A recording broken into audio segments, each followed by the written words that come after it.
Back in 2013, Motorola tried to redefine what a smartphone should be with a small, modest mobile called the Moto X.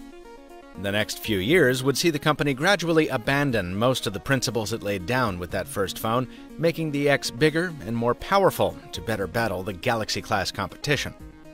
For 2016, Motorola, now a Lenovo subsidiary with 2 fewer syllables, has taken its flagship smartphone so far afield of its origins that it isn't even an X anymore. I'm Michael Fisher, and this is the Mr. Mobile review of the Lenovo Moto Z.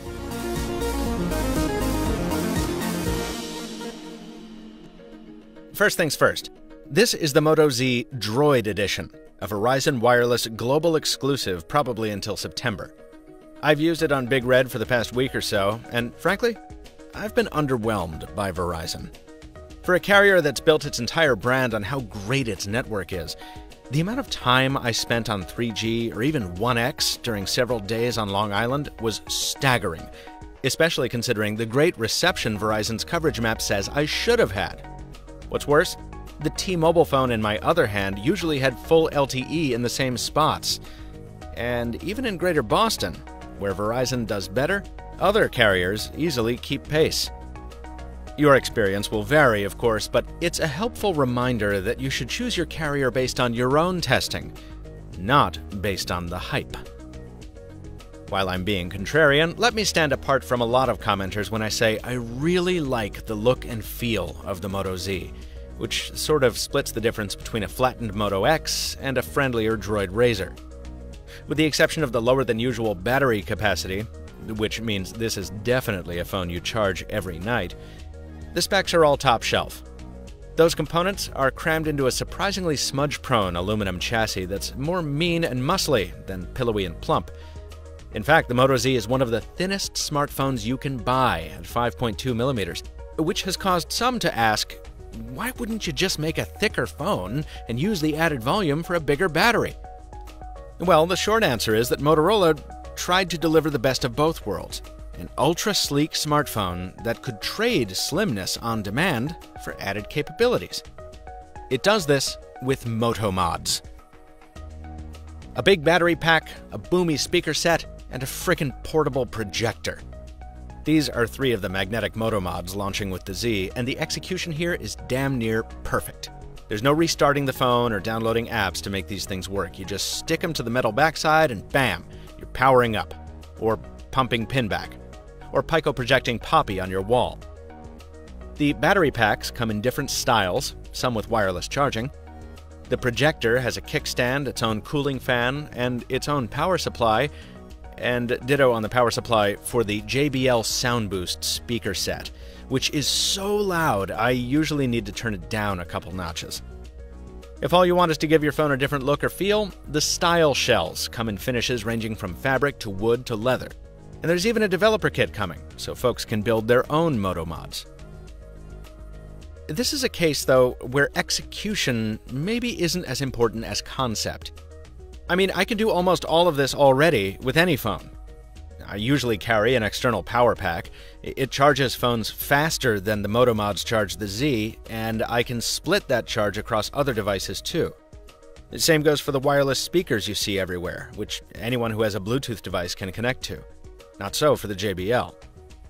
And there are brighter and better mobile projectors out there which, again, don't rely on interfacing with a single phone. So buying into the Moto mod ecosystem means getting a bunch of accessories that will only work with one smartphone. Lenovo promises that future Moto Zs will support these mods as well, but given Moto's track record for after-sales support since Lenovo bought it, let's just say I'll believe it when I see it. On the sunnier side, the Moto Z's software is terrific. I wish it launched with Android Nougat, but with all the flavor Moto's added to Marshmallow, I almost don't miss it. Moto Display shows you a notification glance when you wave your hand over the faceplate, and you can preview alerts individually without unlocking the phone. In that vein, the fingerprint sensor is quick and accurate, though sadly it's no home button. It only turns the screen on or off. The phone will detect when you're driving, and it'll read your text messages aloud to you, and also let you dictate replies. Moto Voice, one of my favorite features, has also been refined. It's easier to use a custom launch phrase to summon the phone. Hello, Moto Novo.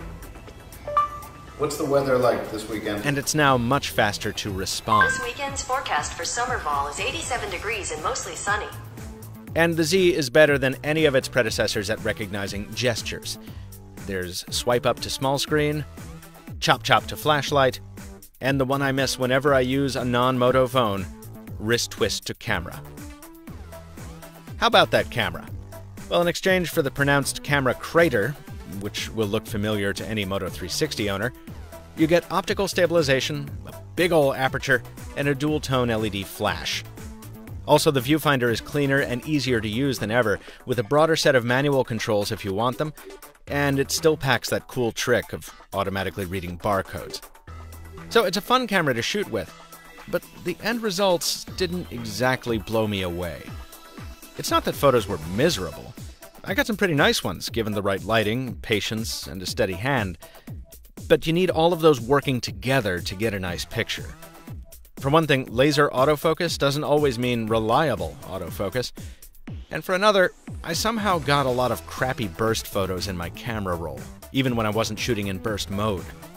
This is probably a side effect of a feature called Best Shot.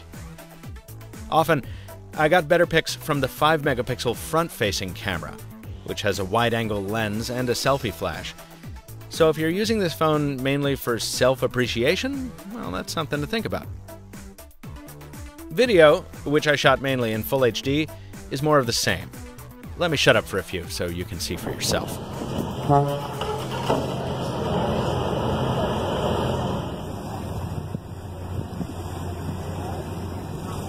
On video, this awesome throw. Yeah, there you go.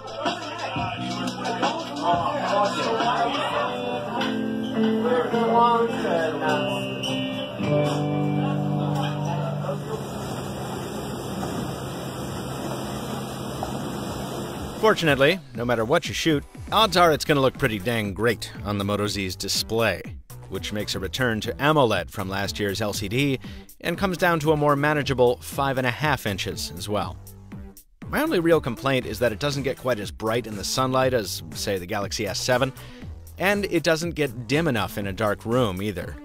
You'll need to get a third-party app to darken it to avoid disturbing a bedmate. Let's round it out with the day-to-day details. I like having a home screen that lets me work in either portrait or landscape, which really comes in handy if you have a Moto mod attached. Quick charging is here and does a good job of topping up fast, though it's no 1+ 3. There's great side tone in the earpiece when you're making calls on the Moto Z, and it's nice to see a front-mounted speakerphone. But there's a weird software delay when switching to that speakerphone on a call, and the speaker itself is pretty tinny. If you want to hear a sad poem written by a kindred spirit, press 2. Finally, while we're talking audio, it's true, there's no earphone jack in sight. Of course, there's always Bluetooth, or the USB-C adapter in the box.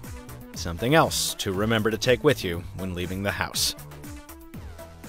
Really, that's the Moto Z Droid Edition in a nutshell.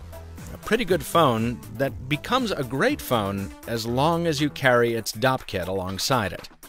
While it does come in cheaper than the top-tier competition on Verizon, it does so by just a hair.